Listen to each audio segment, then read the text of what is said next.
Welcome to the Skip and Shannon Undisputed podcast. I'm Joy Taylor. You can catch us Monday through Friday at 9:30 a.m. Eastern, 6:30 Pacific on FS1. Here's what this podcast is all about. It's an unscripted, unfiltered, undisputed version of the day's show, and there is a lot to get into in today's podcast. The Cavs' biggest supporter, Shannon, tells you Cleveland's effort last night is not good enough to win the East or a title. But come playoff time, King and Unc gonna turn it up. Skip issues a public challenge to Mark Cuban and tells you last night Russell Westbrook ran away with the MVP award. However, FS1 NBA analyst Jim Jackson is here, and he says his MVP is still James Harden. Cowboy Nation Dallas cornerback Orlando Scandrick's here, and he says his Cowboys are Dak's team and also has a lot to say about a certain play by Aaron Rodgers. Plus, Hall of Famer Chris Carter reacts to the news that the Raiders are moving to Las Vegas and believes it was the right move, and this will work out for everyone. Also, we have a discussion about Kaepernick and why he has not received a contract yet. Shannon, tough night for the Cavs. You okay? I ain't good. I didn't think you were, because I saw something last night that I don't think I've ever seen before. Man. I don't know what to say. I'm nearly speechless. But No, I'm you're not. about No. speechful. Well, let's get it started with another night for the Cavs. Another blowout night for the Cavs. Cleveland was blown out by the Spurs last night on the road. LeBron scored 17 points in the loss, but was hit by an elbow in his upper back near the end of the third quarter and had to leave the game. The Cavs are now a half game behind the Celtics for first in the East. After the game, LeBron talked about the loss. Let's take a listen. The way we've been struggling, this is the last team that you want to play. A well-oiled machine like this, so they exploit everything that you're not doing well at that point in time in the season. And right now, we're just not playing good basketball. So, we got to figure it out. And I'm still confident in the bunch. Confident that we can turn things around. But right now, it's not frustrating. It's just something you just got to figure out as a veteran ball club and as a group that wants to do something special again. And so we got a couple days until we get back at it. Shannon, yesterday you weren't too concerned about the Cavs. Are you any more concerned after last night's loss? I'm still not concerned with the loss. I'm more concerned with the lack of effort shown during the loss. Their body language, their effort is not good, Skip. And see, you can't win them all, although UConn women's basketball team is making me out to be a liar. One thing you can control is your effort. Skip, from the tip, you could tell they were not in the ball game. They didn't even show up. They're not even trying to play. Forget it. Ty Lue says, I'm not showing all my defensive, situations right now, but they're not even trying to play defense, Skip. You talk about 50-50 balls, and that's the effort that, balls could go either way. They're not even getting 75-25 balls that they should get. If the ball doesn't drop right into their arms, they're not even getting the rebound, Skip. Take a look at this. Last night, Kyrie Irving was minus 26. J.R. Smith, minus 27. Tristan Thompson, minus 26. Kevin Love, minus 19. Braun was minus 13. Tristan Thompson should never, ever, ever, ever be your second leading scorer. And that's what he was last night. And that's what's concerning. Skip, I'm not concerned about the losses because I know they're going to lose some ball games. Some night teams are going to shoot, and you're going to be cold. But this effort, because what the Spurs will do and what teams are starting to do, they're not letting the Cavs off the hook by taking threes and jumpers. They're getting to the rack. Patty Mills is a spot-up three-point mid-range shooter. Patty Mills trying to get to the hole on Kyrie. Wasn't trying, he was doing it. Tony Parker, 37 years, okay, he's 35, but he's been playing since he was 19 in the NBA. He's getting to the rack on Kyrie. Wait a second. How about 39-year-old Manu Ginobili just at will, just getting to the rack? They miss a shot. Darren Williams supposed to block out Manu. He's just standing around looking. Manu goes to the basket, tips the ball in off a missed shot. That's the effort that causes you to get beat. That's the effort that's frustrating, I'm sure, to Coach Lue, because this is what he can show you. Look, guys, this is not about us missing shots. This is about our effort.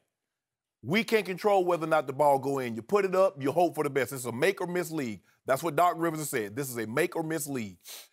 We can't control. Some nights the basket's gonna be big as an ocean. Other night it's gonna be like a thimble, and we can't get anything in it. We can live with that. But this effort, I can't live with this. I can't win with that.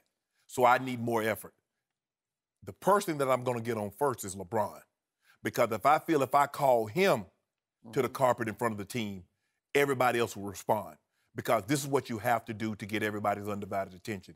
If you attack, now you don't have to attack him, but you have to say, LeBron, I need your body language to be better. I need your effort to be better. And then Kyrie, Kevin Love, and so forth and so on will fall in line. Skip, 23rd in defensive efficiency. Last night they were 10th. 4 3-pointers. They were 4-26. 15%. Skip, what am I supposed to do with that? How am I? And you know I'm the biggest Cavs supporter. How am I supposed to make a case for this? I believe what my eyes tell me, not what they say. And right now, that effort is not good enough for you, not only to come out of the East, but that effort will definitely not win you a championship. So how do you explain this late in the year? What is going on? What does your gut tell you about your Cleveland Cavaliers? Because everybody has agreed all along they are one of the favorites, if not the favorite, to win it all. Right. And all of a sudden, I'm having my doubts they can get out of the Eastern Conference playoffs. Well, I'm not going to make excuses like they've been making because they say, well, look, our lineup hadn't been consistent for a very long time. We get JR, and then Kevin Love gets hurt. Then Kevin Love comes back, and then Kyrie gets injured. Then JR breaks his thumb. And now Shump is in and out of lineup. Now we're trying to find a rotation. We get Bogut for 60 seconds, and now he's gone. So I'm not, look, you can have results or you can have excuses, but you can't have both. I want results, so I don't want to hear about the excuses. So, my turn. Silly me, I really thought your Cleveland Cavaliers were going to show up last night because they usually do against the Spurs. There is some respectful rivalry between these two teams because of the finals they played against each other and the respect that LeBron has for Coach Popovich and vice versa. Correct. So I thought that last night would be the night the Cavs would show up and try to make a national TV statement, we're just fine.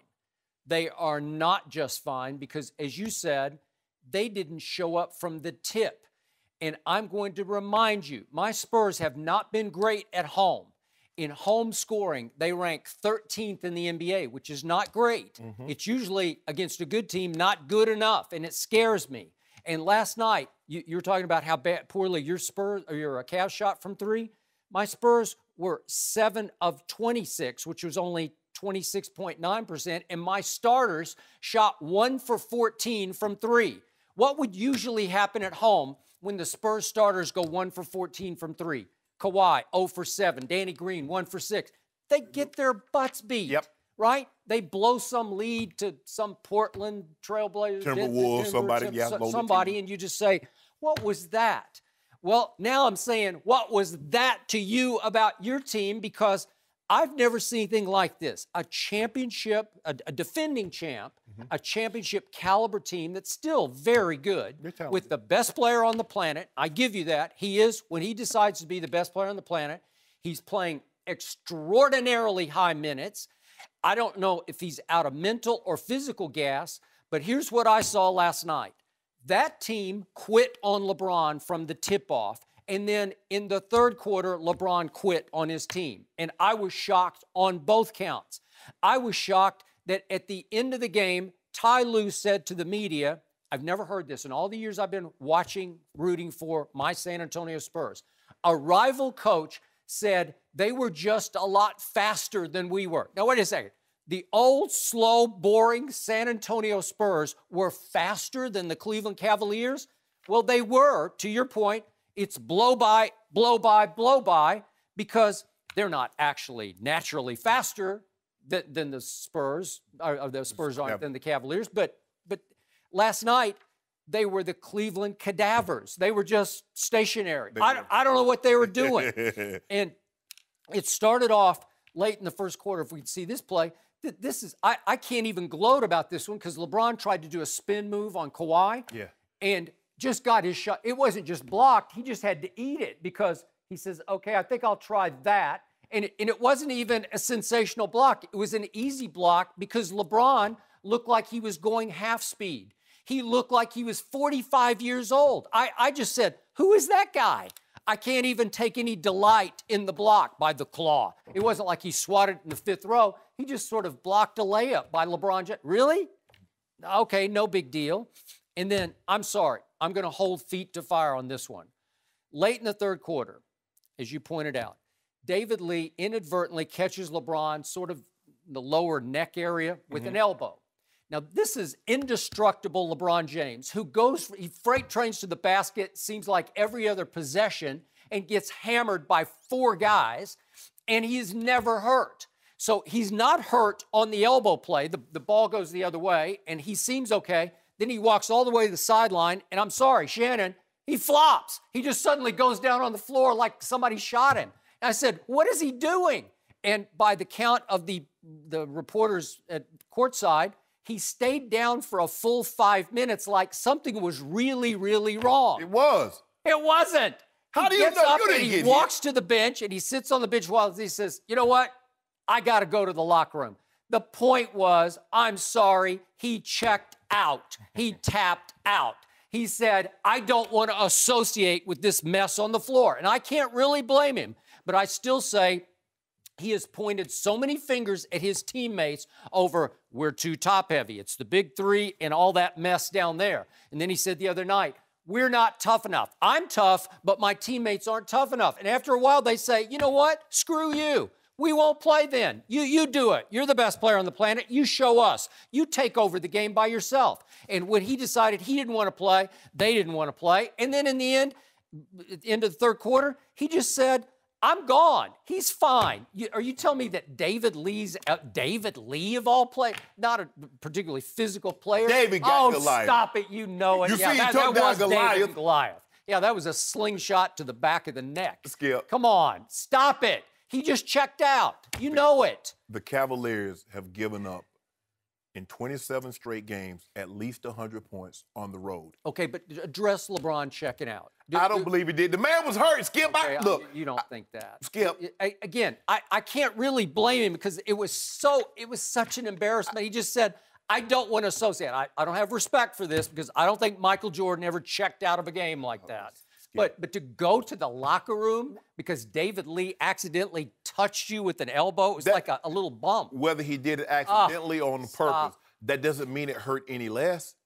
Okay. You don't know, Skip. That's a you know what? You're right. I don't know. I'm just guessing. Okay. But given LeBron's history of cramping in Game 1 of the final, I won't get into that again. Can I finish my statement? Only player, but I'm done. Can I have my turn now? Yes, you can. The Cavaliers have given up at least 100 points in 27 straight games on the road. See, here's the thing, Skip, about defense. See, when you're at home, your crowd can get you back into the game by cheering you on, hollering defense, defense, defense. They can. But when you go on the road, it's you and those other 12 guys that come out of the locker room. There's no cheering for you. You got to want to. You got to dig deep.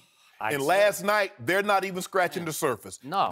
That's the problem that I have, not the losing. It's the lack of effort that they're showing while they're losing. And everybody's waiting. You can just flip the switch. What? And I saw Kyrie after the game getting up shots. No, put the ball down. I need to see you slide your feet. I agree with that. I need to see Kevin Love slide his feet. Yep. That's what JR, look, you talk about Lonzo Ball and the situation with his mom. Yep. I believe that JR's daughter being born premature, I think that's weighing really, really heavily on his mind. Could be. Because this is the J.R. Smith that nobody wanted. What I've seen since he's been back, that's the J.R. Smith that the Nuggets couldn't wait to get rid of. That's that they packaged with Carmelo. That's the one the Knicks threw in with the Shumpert-Mozgov trade. Yep. That's the guy, and that's not good. J.R. is better than this. He can play. Is he the greatest on-ball defender? No. He's a streaky three-point shooter. And when he gets hot, he can shoot with the best of them. Yeah. But now, not only is he not making threes, he's not playing defense, which complicates matter. Because his guy's getting whatever he wants to the basket. Yep. Skip, again, last night, 58 points in the paint. Because now it's like, why would I settle for a three? I don't know why San Antonio kept jacking up threes when you can get to the basket and get anything you want. Agreed. Touche. But they just gave up 70 to the Wizards. They gave up another 58 to last night.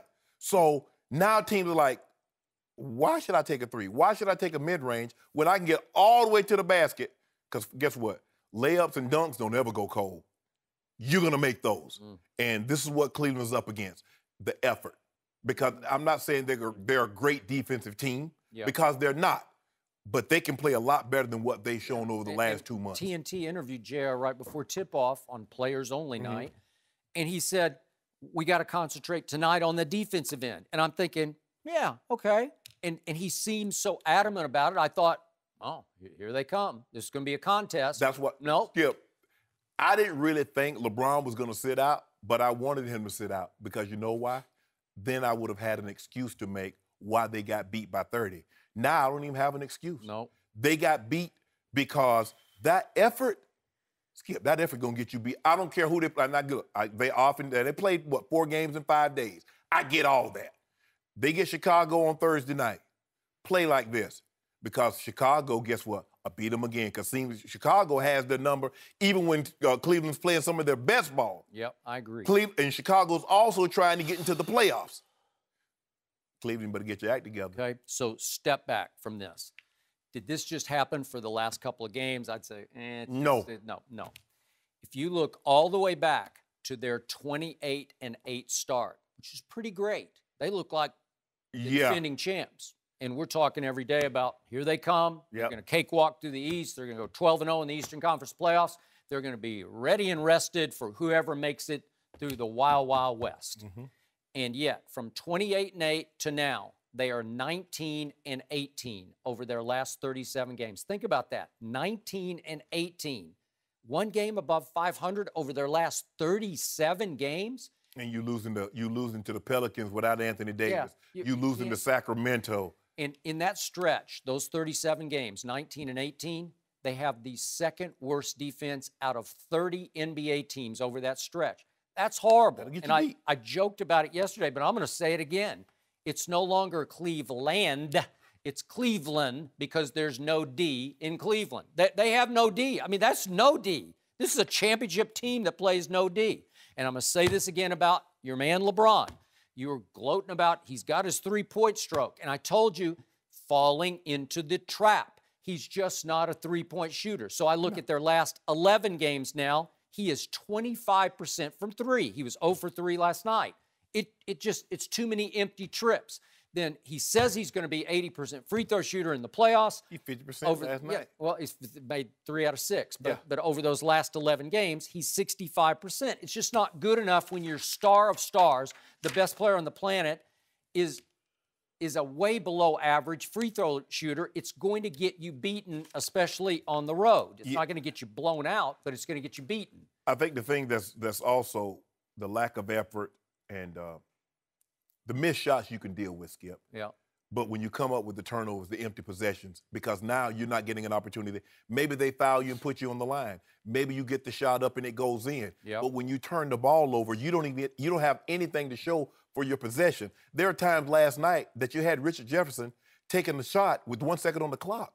First of all, the ball shouldn't even be in his hands. They're dribbling the ball. Darren Williams has the ball with 2 seconds in his hands. Why? I don't know. Good question. So now, final thought.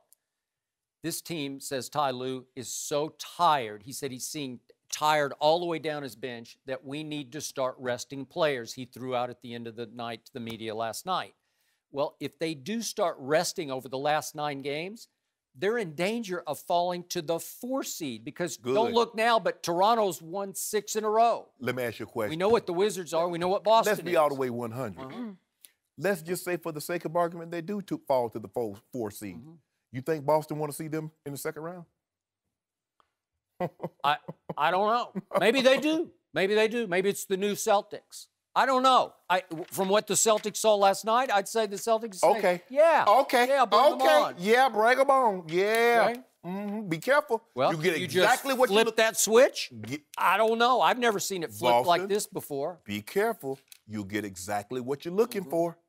You think you want to see them.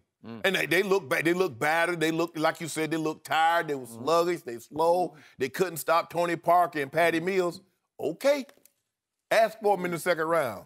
Now you're getting your swag. Yeah, that's what I want. I want them to get the 4 seed. Okay. Well, that's what I want. Even though the Cavs were terrible last night, you have to give the Spurs some credit. They improved 4-0 against the Warriors and the Cavs this season and won those games by an average of 21 points per game. So I'm going to Spurs are bite coming. my lip until after Wednesday night because the Golden State Warriors come to San Antonio. Okay. We'll see how that goes. I ain't worried about a thing till the playoffs start, and I know King and gonna turn it up. No mercy.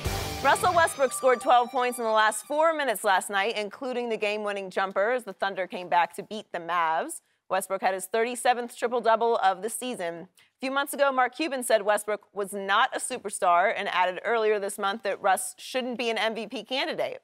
Russ was asked if there was any added motivation last night. Let's take a listen. Mark Cuban, I don't know if you'd call him if it's criticism of you or whatever, but do you find any extra satisfaction from having that type of game? Nah, man, I play every night the same way. I go out and compete, and go out and compete at a high level each and every night. And what he says doesn't even matter to me. He's going to do his job, and I'm going to do mine. We're joined by Jim Jackson. Welcome, Jim. What's up? How are you? All right. Jack, what up? Skip, I'll start with you first. Thank you. Do you believe Westbrook's performance had nothing to do with Mark Cuban? I do not. I believe that game last night for Russell Westbrook had everything to do with Mark Cuban. And by the way, allow me to say to Mr. Cuban, I tweeted about him. He tweeted at me this morning. You are welcome. In fact, I challenge you, Mark Cuban, and all you people on Twitter, tell Mark Cuban I said this. I challenge you to come sit right here where Mr. Jackson is sitting. You can stay for the whole show, and we will talk about it. Yes. How about it? Thank you. Now, back to business. For Russell Westbrook, this whole season has been about getting even with Kevin Durant, and that game last night was about getting even with Mark Cuban for saying he's not a star or even a superstar. And Russell Westbrook is at his best, at his greatest, when he is mad at somebody, when he's about to show somebody something, when he has a chip on his shoulder bigger than Mark Cuban's ego. And last night was about what happened back on, I think it was March the 5th, when he went to Dallas and tried too hard to shut up Mark Cuban. And he had one of his worst games of the year. He shot 8 for 24, 2 of 10 from 3, had 29 points, 6 and 5. So he didn't have his triple-double. And Dallas won that game 104-89. And in this case, it looked like more of the same last night until 5 minutes remained in the game. Oklahoma City was down 14. They looked cooked. I had the game on. I was kind of half watching, prepping to take it to you today.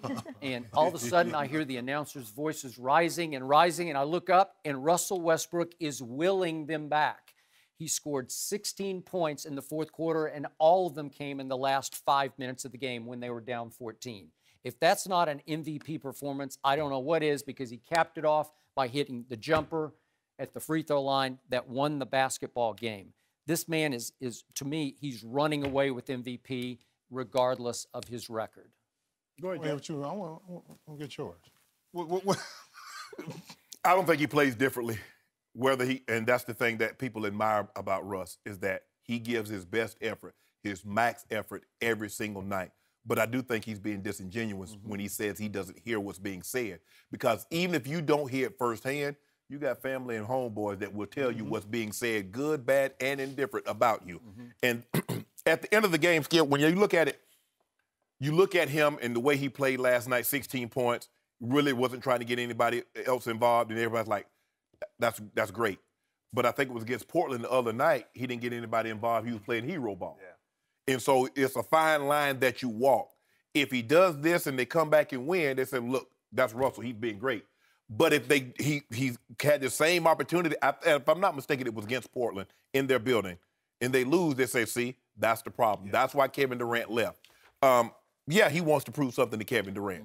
He wants to prove that I'm a superstar player as you were. I'm just as good, if not better. Mark Cuban, take a look at these numbers. But at the end of the day, the Mavericks are the 10th seed. How do you stun somebody that's worse than you are? Yeah. They've been pretty good of late after they got rid of Darren Williams. Yeah. Stop, Skip. Well, they did. You tried to take a shot at Darren Williams. Listen, I saw Russ this summer at UCLA working out. And this is where we all used to go and play. He had a different look and focus in his face. Okay? Talked a little bit about Kevin Durant and that OKC. He had a lot to prove. After July 4th? This was, after July 4th. He had a different look. Now, Skip, I'm going to take it back to when I was in Dallas.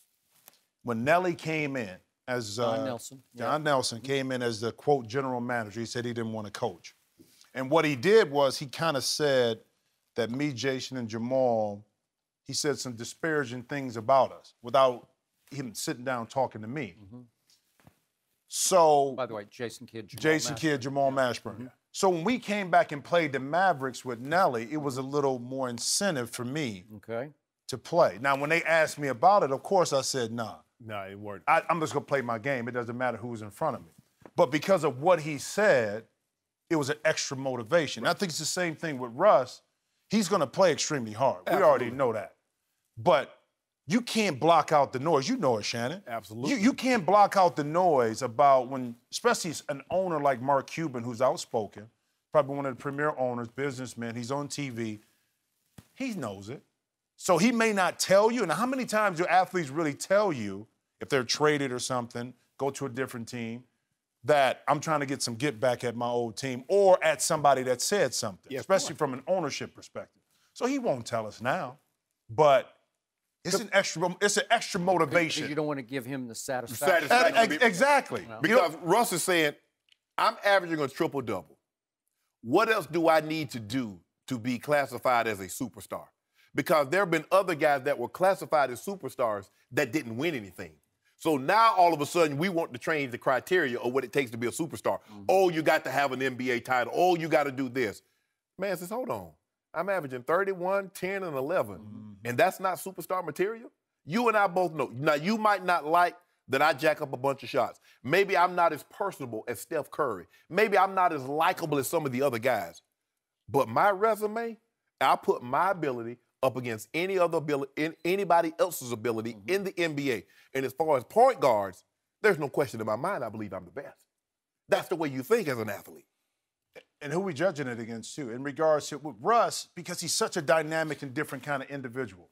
When Steve Nash won the MVP back-to-back, he wasn't even close to being the best player. Well, Kobe was averaging 35, 8, and 6 or something like that. The first year Nash, he was the best player. He deserved to win. Hold up, and I played with Steve. Yeah. Dynamic. That second year, Kobe was still the best player. And Shaq should have won it. Shaq was. So, but how do you define? Are we talking about personality, or are we talking about what he does on the court? Because I got the sense that it's going to come down to, and maybe it happens where it's a co-MVP because they don't know between him and James Harden. Right. You know, with all the pressure of Russ having the triple. Okay, where are you right now? Right here, right now. If you had to vote at this moment, you'd go which way? James Harden. Wow. From this perspective. That's just... here's Stop, Skip, trying to sway the man. Let him explain. And here's the reason why. Is I don't discount Russell's effort and what he has to do. But I value the win perspective. Okay, but they're winning beyond what they should be. They are. And they're still threatening to be the 5th seed. And so are the Rockets have a way better team of supporting cast around James. And I told you yesterday, James has evolved as a player dramatically this year. But what this guy is doing with not much around him to keep them as they threaten the 5th seed, and they still have a shot at the 4th seed. And I'm going to remind you, the 4th seed is the Utah Jazz, and Russell single-handedly has beaten them the last 3 times he's played them this year. That's pretty great. That's for anyone in this day and age to average a triple-double is just off the charts, a sensational athletic achievement. Skip, remember, last night, I got to throw this in. They had to play back-to-back. They had a national TV game against James Harden on Sunday, and it's not a long flight, but you got to suck it back up and say, let's go again last night. And down the stretch, as he's playing high minutes again, he wills that team to that win over Dallas in its building where they'd stunk it up on March the 5th. That's just greatness to me. Skip, first of all, you talk about it's not that. Skip, he could have gotten in the car and drove from from Houston to Dallas. Stop. That's a pretty long drive. You need to stop, Skip. Skip, 4 hours. It's 4 hours. First of all, Skip, if you're going 80 years. You're trying to punish James Harden because Daryl Morey has built his team around James Harden. They got out the middle clog, Dwight Howard, and it says, I want to surround him with marksmen. Okay, the OKC Thunder says, we're going to build our team with Biggs and Russell. That's right. Taj Gibson, Steven Adams, Sabonis, all those big guys. Okay, so why are you trying to punish James Harden? You make it seem like all these guys like Ariza and Lou Williamson and Gordon, how many teams they've been on? Ryan Anderson. Whew.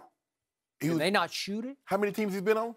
Snipers. But that's a product of building. And again, let's go back to Mike D'Antoni, too, though. Look what happened when Jeremy Lin played for D'Antoni there. It just opened up.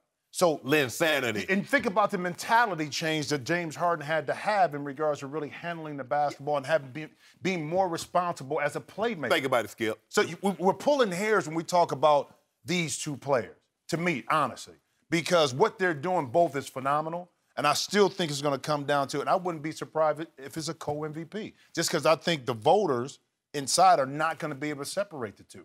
I really don't. James Harden used to get the ball, it was Velcro. You talk about Carmelo Anthony would stop the ball. Co-MVP sounds a lot like that weird Halle Berry analogy that you use. Oh, kissing. Yeah. Kissing Halle through the screen We just need door. one MVP. And it should be Russell. MVP and it should be Russell. Yeah. It's under 30-7 when he gets see what you you're trying to do. He tried to put it there. Yeah, he tried. Huh? You asked Jack Well, if he had a vote. it's because what I say goes. That's what happens. See, this is what you forced me to do, Joe. I don't like doing this to you, Joe. Listen, we can't help it if we're always right. You know what? It's our cross to bear. James, me and Jack like hard. Yeah. No mercy. Yesterday, NFL owners approved the Raiders' move to Las Vegas by a 31-1 vote. The Raiders' new stadium won't be ready until 2020, so they'll play at least 2 more seasons in Oakland. Owner Mark Davis said, quote, "I have mixed feelings. It's very bittersweet." We're joined by Chris Carter. Chris, welcome. But first, Skip, how will this play out with the Raiders in Oakland for the next 2 to 3 years? I covered the Raiders in Oakland when I was in the Bay Area. Went to a lot of games in that mausoleum of a coliseum. You had a big game once upon a time there, didn't you? I did. I love that stadium. As much as I hate it, I love it. And I'm shocked that they didn't go the route that the Rams went to leave St. Louis and come to the Coliseum and play in the college stadium, even though it can be a pro stadium, until their stadium is built. I love the route that the Chargers took because they're going to play in a 30,000 seat seat in Carson, right? Yeah, it's a soccer stadium for however many years, couple of years, 3 years, whatever it takes. And I can't figure out why Al Davis's son, man in question here, didn't just say, hey, we'll go on to Las Vegas right now and we'll play in UNLV's stadium. It holds 42,000. They have a college bowl game there every year. Why not just go do that? Why not avoid the agony that you're going to put these Raider fans through for the next maybe 3 years that it's going to take to build that stadium in Las Vegas? So my question is, you've said we're a lame duck team playing in the Coliseum in Oakland, and I still want you to buy tickets even though I've sold out on you. I've sold out for the money because we were the lowest revenue producing team in the NFL, Cowboys #1, Oakland at the bottom. So I sold out on you, but I still need you to buy tickets and come support your team in your old stadium under the old conditions, and it's still a really good team, and it is a good team. So if I know fans, it's going to hurt them, it's going to tear their hearts out, their guts out, but in the end, if this team continues on its rise, it's 8th in the Las Vegas Super Bowl odds right now, 20-1. If they have a year like last year, I'm going to assume these people will keep gritting their teeth and going back to the Coliseum and sitting in the black hole. That's all. But I do feel really deeply sorry for the way they just got This is terrible. This is terrible. And CC, I don't know if you did, but I played when they were in L.A. also. And then went back to Oakland in the 94 season. 95 was the first year they were back in Oakland. This is terrible, Skip. This is like two parents with kids. One of them says to the other, I'm going to divorce you in 3 years. Now, I might be willing to give you an extension for another year, but you know this is going to happen because that's what that's what the Raiders are saying. We're leaving. We're going to Vegas. You know we're going to Vegas. But let me tell you what the owners love, because this is one thing that owners, they don't really agree on a lot, but when it comes to making money, 31-1, Skip. Now, we've had 3 teams to move in the last year. The Rams left St. Louis, the Chargers left San Diego, and now the Raiders are leaving Oakland, going to Vegas. That's generated $1.625 to $1.650 billion for the owners. That means each owner got $50 million, the stuff in their pocket, on top of the $250 million the networks pay to broadcast their game. Now, Skip. Just for the paperwork. Skip. Now, I'm not telling you they haven't sold any concessions. They haven't sold any tickets to their games, no sponsorships to theirs. That's what they've gotten over the last year, $300 million. But what the people of Oakland said, you know what? We're not giving you a dime of our money. We're tired of our roads being dilapidated. We're tired of our public schools being shortchanged. You're a billionaire. Build your own stadium. You know why Stan Kroenke had this? Because Stan Kroenke says, I'm leaving with or without your blessing, NFL. He was willing to put $1 billion in escrow in 9 days. He and Paul Allen probably the only owner that can go do that without having to mortgage everything. He says, I'll put $1 billion in escrow. I don't know. Jerry might be able to pull that off, but go ahead. He says, I'm leaving with or without your blessing. Spanos, I'm leaving with or without your blessing. That's why it cost them $600 to $650 to move, and it's only costing him $300 because they know he doesn't have the money, Skip. That's why he left. Vegas gave him $750 million of taxpayers' money. Oakland said, I ain't got nothing for you, bro. You a billionaire. You own the team. Build your own stadium, and kudos. Yeah, they didn't have a choice. They had to leave.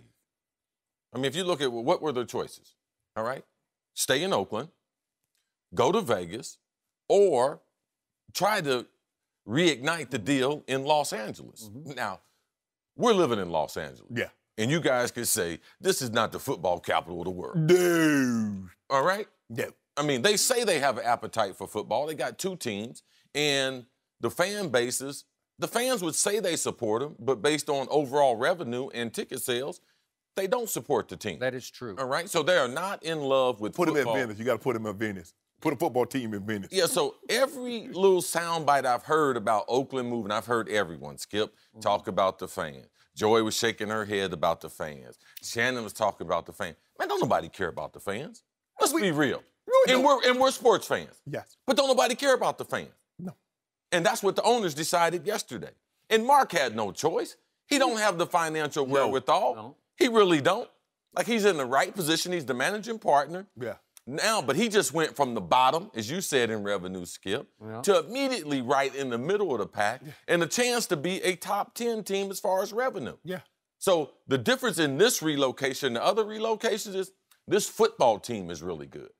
All right? They got a belief in the team and the talent, and they got a quarterback, a face of the franchise, and they got a good coach in Jack Del Rio. So I believe the stability of the front office, the head coach, the quarterback, and the talent that they've assembled will help them with this transition because they're going to put a good product on the field. So the people aren't going to have to abort the product like some of the other teams that we've seen where it's suffered on the field and you can't see it. They are vying for a championship in Oakland. And you know what Jerry said? Jerry said, anybody else want to move? Jacksonville, you want to relocate to London? Give us $1 billion and take off. Because that's what, Skip, just think about it. You move and I get paid. 3 teams. Joy, you move and I get paid. What's me to stop you from moving? You want to move again? You know, so I believe the deal is going to work. And if you look at Oakland, that stadium, if you like raw sewage, when it rains and everything, that's what it smells like. Oh, yeah, it's bad. It's bad. I mean, it's awful. But hey, let me ask you this, CC, because this is what we know. Normally when you build a stadium, within 2 years, you get a Super Bowl. They take it to Super Bowl to Vegas. Skip, they take it to Super Bowl to Vegas? Ooh, yes. Yeah. Absolutely. Yeah. I'm going. Yeah, absolutely. I'm going. Yes. Hey, Skip. I'll be right here. 7 hours. Hey, Skip, what's the topic? What you want to pass? We're going to do it from the Give me that hard. Yeah, I don't know if that's allowed. They don't let cameras around there. Oh, they don't? No. Well, Skip, I'm going to be off that day. I'm going to bet the hard 8. That's 8-1, CC. Well, if Stephen you get up Ross, out of your chair again on the show, we're going to see you. Stephen Ross was the only only owner to not vote. Why? For the move. Did they call in a favor from him, like the league office? We need one guy to vote against it. Well, he claims that it was for the fans because if you remember, there was a lot of trouble in Miami with the stadium there, and he asked for the taxpayer money, and they told him no, and he put up his own money to fix the stadium. There you go. Okay. But he felt an obligation to the community as an owner and to the fans there to keep the team there and to fix the stadium. But he had the money to do it too. Good for him. But why make the faithful Raider fans die such a slow 3-year death in the Coliseum instead of just saying, we're done. gone. I got my deal. I'm sorry, we're going here, because Raider fans will follow them to Vegas. You can get to Vegas from California pretty easy, right? Yeah. So they will turn out in whatever stadium you play in. And I still don't understand why, if the Chargers are playing at a 30,000-seat stadium for a couple of years, why couldn't he go play in the 42,000-seat UNLV stadium? I told Outdoors, right? Yeah. It might be a little hot. Maybe. Been to Miami? Yeah. It's a little hot in Miami. Yeah, but in Vegas, the scheduling and everything, I think that's the reason why they're going to wait.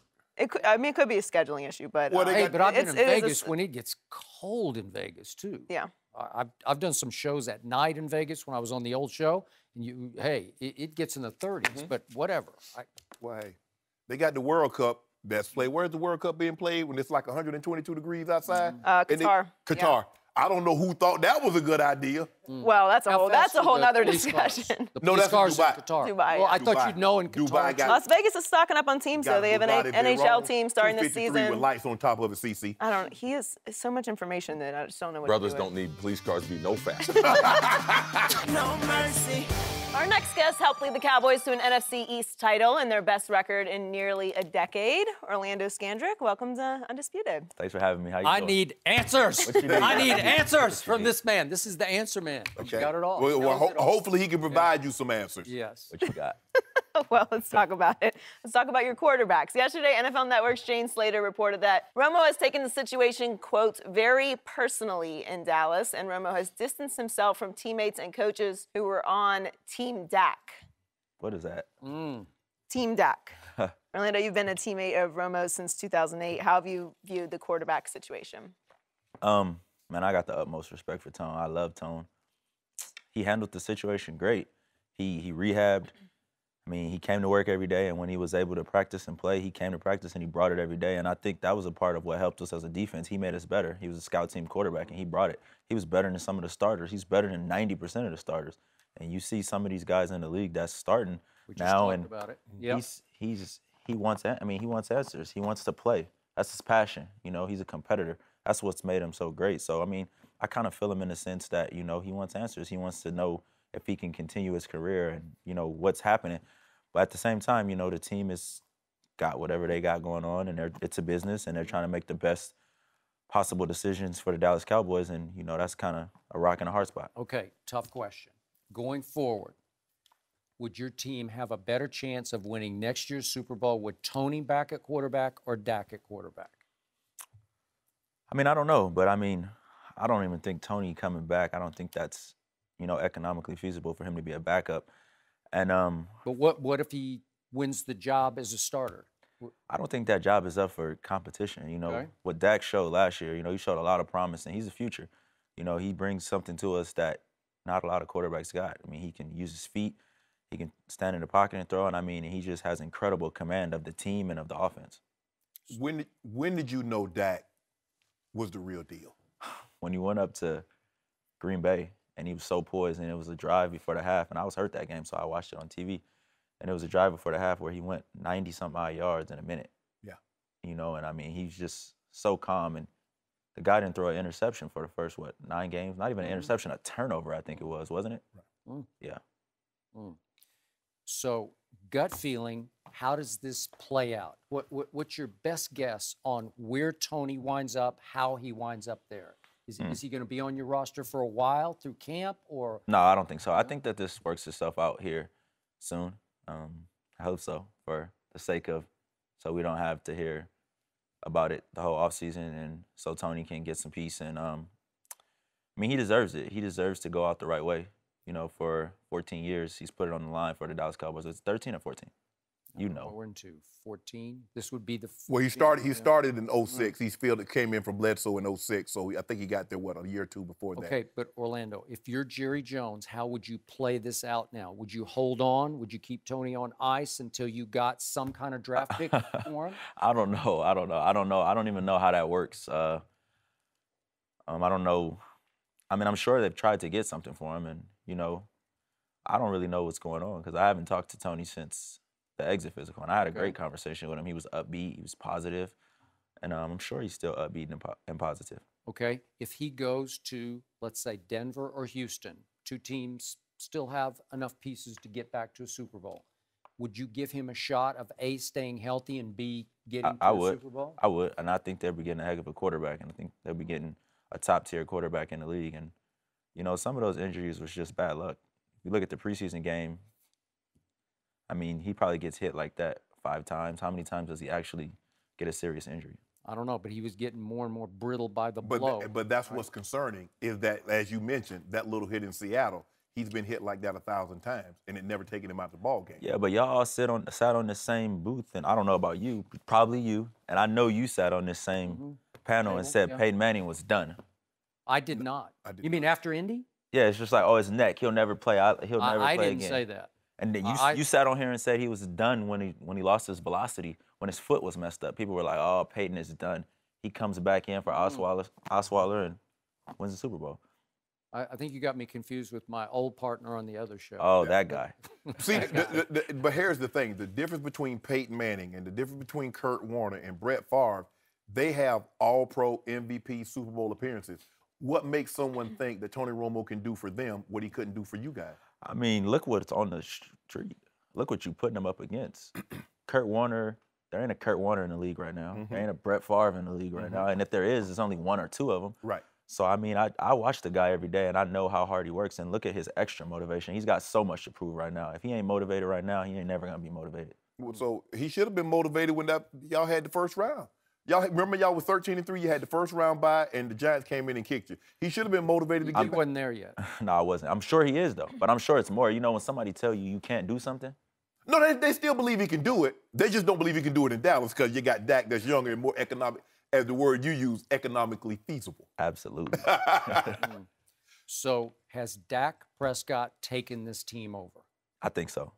I would say so. This is his team. Guy's a natural-born leader. What is it about him? He's just cool, calm, and collected. He's the first guy in the building, and he's the last guy in the building. And, you know, when you see somebody get there, they're the first one in, and then they're still there at 6 p.m., this guy working 12 to 14 hours every day, even on Fridays, and you know how short Fridays are. Yep. So when you're going up against him in practice, do you see greatness? Do you say, gee, he doesn't have that great an arm? Can you? No. I see a guy with like a rocket propeller on his arm. I see a guy that's cool, calm, and collected, and I see a guy that's humble and hungry. Offensively, is that good? That offense good enough to get you to a Super Bowl next year? Absolutely, but we all have to be a little bit better. We picked a terrible time to have a terrible game. That was probably one of the worst starts that we had all season. And to go down 21-3 against that caliber of an offense, that caliber of a quarterback, we dug a deep hole. Why was that? Were you not ready defensively to play after? No, not at all. I think that we just had 3 weeks where you really hadn't had to play hard for that don't have nothing to do with it. Nothing? We've been doing this all our lives. We just had a bad game. Why? I don't have an excuse for it. We simply had a bad game. And your offense, after a while, had a really good game because it was our 28 all and 31 offense all. also contributed to us being down 21-3, and we're a team. Yeah. They were getting the ball too. Okay. We just weren't stopping them when they were getting it.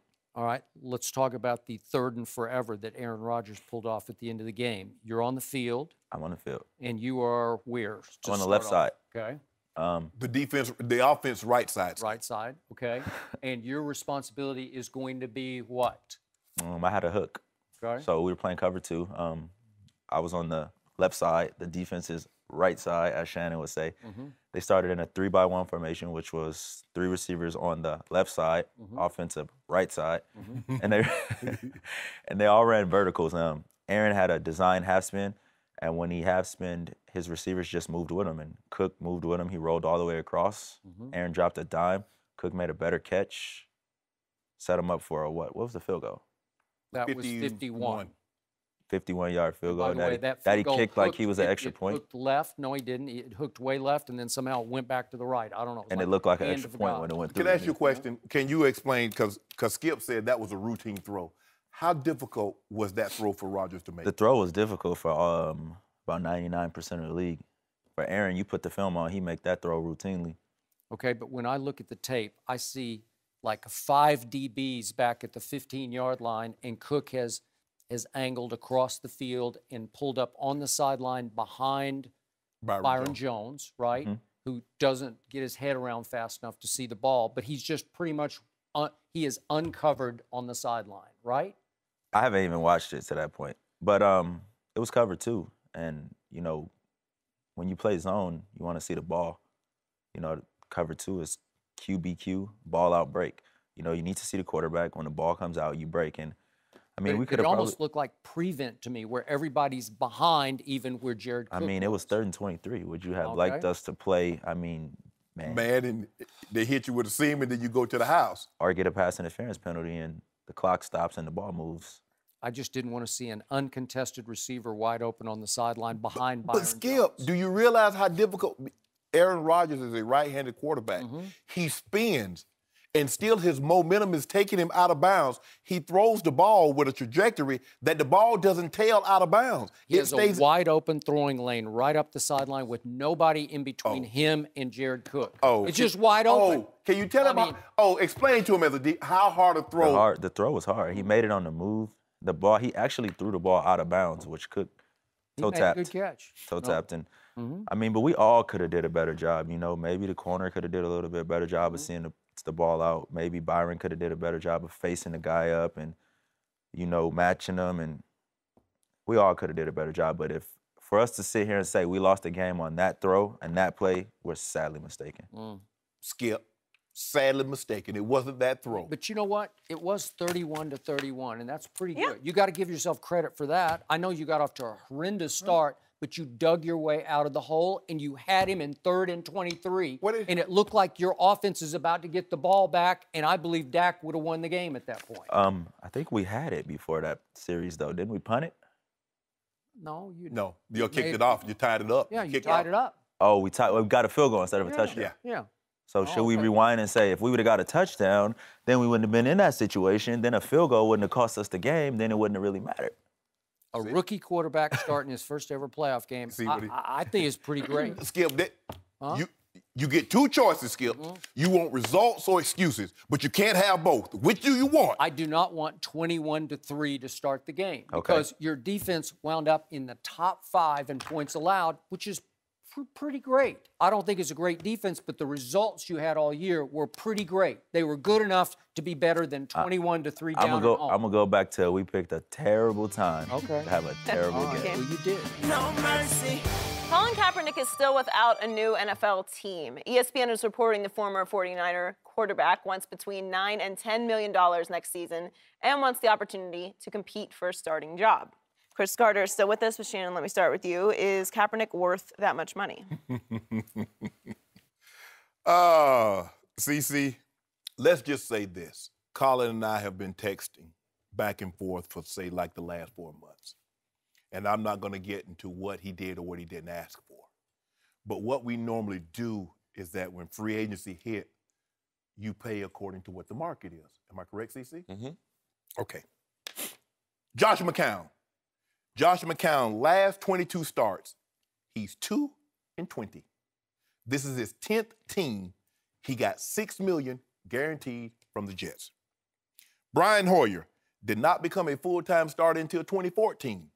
His career record is 16-15. He got 2 years, $6 million, I think a little over 7 for this season. Mike Glennon, 18 career starts. He's 5-13. He got $15 million from the Bears. Chase Daniel was the highest paid backup at $7 million a year. He has 2 career starts. He's 1-1. Let's just say, for the sake of argument, Colin Kaepernick is asking for $9 to $10 million. Is that unreasonable, given his resume, according to these guys?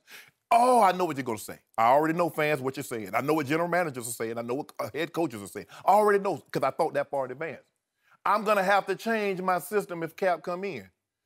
These guys that you're bringing in, you can keep your same system, but you're going to keep on losing right along with that system. You will. So, Colin Kaepernick, leading receiver, Jeremy Curley. Second leading receiver, Quentin Patton. Now, the only Patton I really know is General George C. Patton. Blood and guts. That's what he had to work with. 16 touchdowns, 4 interceptions. So even if he is asking for $9 to $10 million and a chance to start, So what he's supposed to go? I'm just supposed to just come show up here. What competitor does not want to start? That's been a starter. Remember, that's the hold up about Tony Romo, Skip. If Tony Romo would redo his contract and accept the backup role, he could stay on Dallas. But see, Tony Romo deserves to start, deserves to go somewhere else and get paid, but Colin Kaepernick does not. Now, I just gave you. You want Josh McCown, you gave him $6 million guaranteed. In his last 22 starts, he's 2-20. Take it away, CC. First of all, you are worth what someone will pay you. Okay. Now, all those numbers and everything, they're relevant because they tell a story.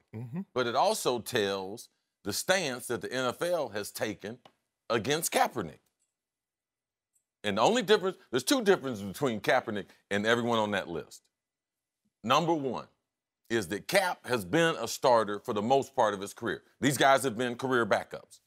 Will we agree on that? Yep, absolutely. And number two, Cap is the only one who's black. He's the only one on that list who's black.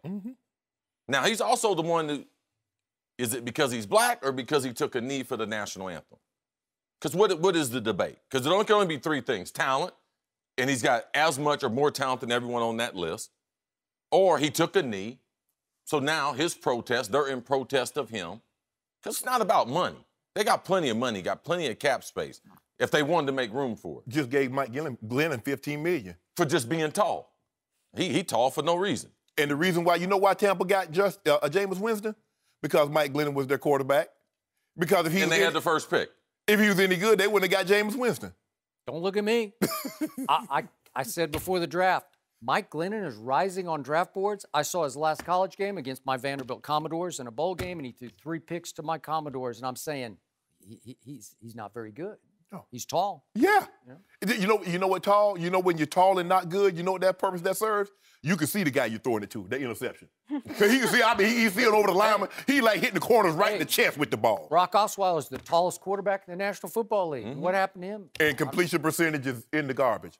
Now he guaranteed $16 million this year, right. whether he plays in Cleveland or not.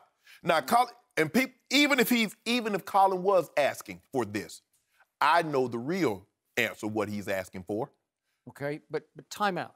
The drift of this story is Colin Kaepernick is asking for this much? Isn't that how it comes across? Yes. They tried to break. Yeah, my reaction in reading this story was, wait a second, he's only asking for that? Yes. No, seriously. He's a starting quarterback who had, again, 4 or 5 big-time games last year for a really bad football team. He got his team within one controversial throw of winning a Super Bowl, and the next year, one slightly underthrown throw of getting back to the Super Bowl. That's 2 of them. Because again, go ahead, Skip. Go ahead. I'm just looking at my numbers. Was Jim Harbaugh made for Colin and vice versa? Yes, we get that. So if Jim Harbaugh were coaching one of these teams without a quarterback, it would be a no-brainer, done deal. He would need Colin Kaepernick. He would be begging his owner and GM, go get that guy because I can go places with that guy. But in this case, we have a quarterback who's only 29. So quarterback prime, are you entering your prime at 29? Yes. And you're saying all he wants to do is compete for a starting job, but he only wants 9 or 10. That's the biggest bargain on the market right now, right? Because the Jets just said, we'd rather have a guy that's on his 10th. He's played for a third of the NFL teams.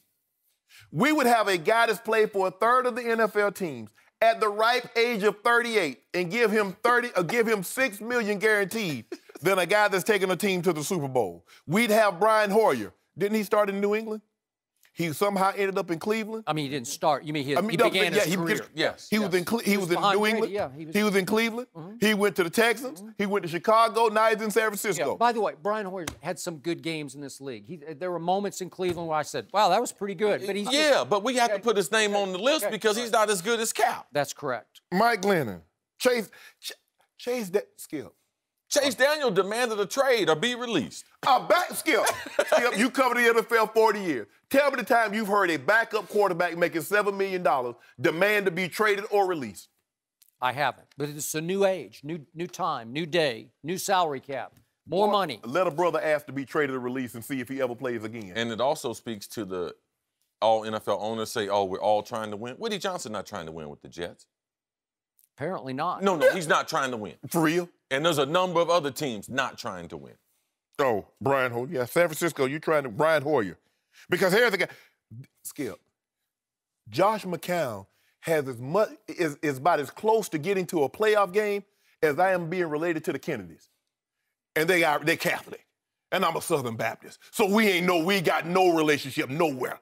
So how you gonna get a guy that's been on the third Skip? Oh, they think he's gonna be Benjamin Buttons.